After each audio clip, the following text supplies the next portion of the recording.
G'day everybody. For this adventure we are launching from Hervey Bay's Urangan boat harbour. Equipped with an 8-lane boat ramp, the harbour also offers self-service fuel station, marine mechanic and electrician, an assortment of shops, and is also home to the local volunteer marine rescue. Our journey today is going to take us north from the Urangan boat harbour, only approximately 3.5 nautical miles or 6 kilometres. It is very important that you check your charts, as there are a number of navigational hazards in this area, in particular the area highlighted in red. We're going to make our way to the Rufus Artificial Reef, which the locals here in Hervey Bay refer to as the Artie. Just to the southeast of the artificial reef is a beach called Jeffreys Beach. This is the only authorised camping area on Big Woody Island. There are no facilities, but it does provide very quick access to the artificial reef. Rufus Reef is a very large area full of sunken ships, wooden barges, car bodies, lots of concrete and things like that. And the best way to find it is, one, Google it. There's lots of well-known GPS marks that are available on various websites. And number two, probably the most effective, is to get out there on your boat using your sounder and move up and down the reef, sanding out where all the structure actually is. My aim during this video is just to explain how I like to fish the artificial reef, which is drifting, and I prefer to fish the artificial reef on the neap tides when there's not too much run, just so I can drift over my marks and fish them more effectively.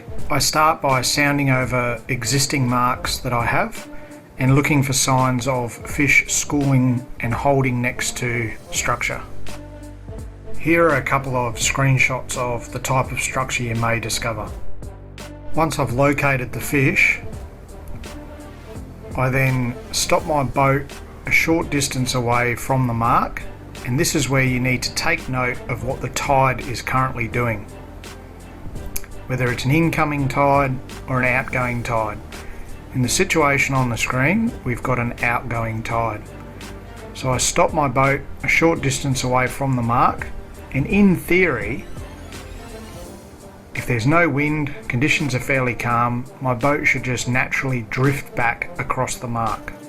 Okay, so it all sounds relatively simple in theory, but we all know in real life it's never quite that simple. This is why doing a dummy drift is very important. Taking note of the tidal movement, the flow of the tide. You may find when you stop your boat and you do your first dummy drift that you actually drift off on an angle or in a slightly different direction past your mark, which is all good, because if you have the settings on your sounder correct, i.e. you have your track function turned on, your GPS will actually record the track that your boat takes. Which means it's a simple case of then moving your boat back up near the start of your dummy drift, repositioning it slightly so that you can get the angle correct to come back across the top of the mark. You may end up doing this 2 or 3 times until you get the angle exactly correct. Sometimes you might find, due to strong wind or because the tide is actually changing at the time, that your boat drifts off on a very wide angle from your mark. You don't need to panic, just adjust your drift line accordingly. So let's do a little recap. First of all, a dummy drift. Stop your boat a short distance away from your mark and make sure you have the setting on your sounder to record your track, and do a dummy drift. The track will be marked on your GPS. Then it's a case of taking your boat back up to where you started your dummy drift, adjusting yourself slightly, ready for your next drift past the mark. And you may have to do this a couple of times until you get it exactly over the top of the mark. It's very important to understand the tidal movement or the flow of the water in the area that you're fishing, whether it's an incoming tide, outgoing tide. Take note of what the wind's doing and the angle that your boat is drifting on. Sometimes drifting just to the side of your mark, you may be frustrated because you haven't quite got where you wanted to go, but sometimes a little gold mine might appear, which is exactly what happened in this situation. Okay, let's talk technique. I spent 2 days drifting over the artificial reef. On day 1, I was using an Oz Tackle gizmo, a 1 ounce Oz Tackle gizmo, and I was essentially just dead sticking this lure. What that means is, once I had my drift line correct, I would just open the bail arm on my reel and let the lure sink to the bottom. I knew the lure was on the bottom because the line would stop coming off of the spool. I'd close the bail arm and watch for my rod tip and try and feel through the braid little taps to let me know it was still on the bottom.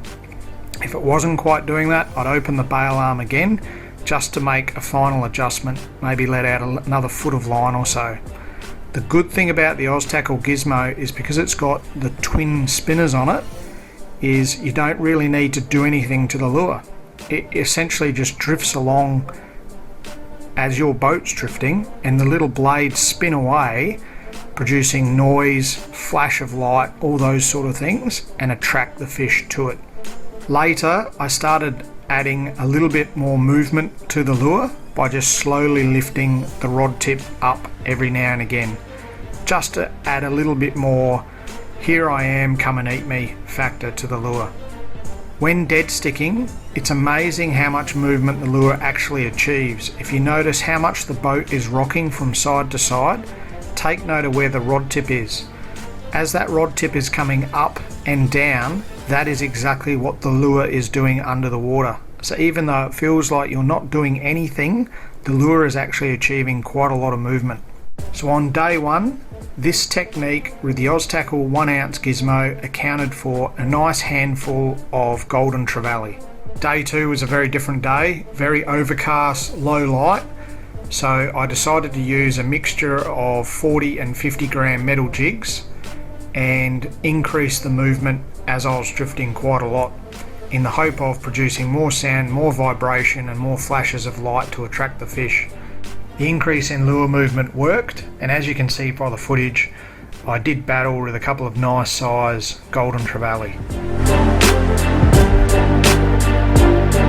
Little tip when filming, make sure you clean the lens of your camera or everything looks a little bit blurry.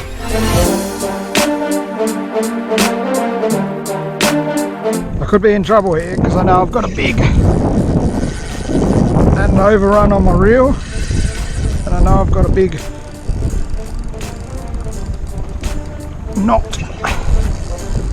That doesn't feel good.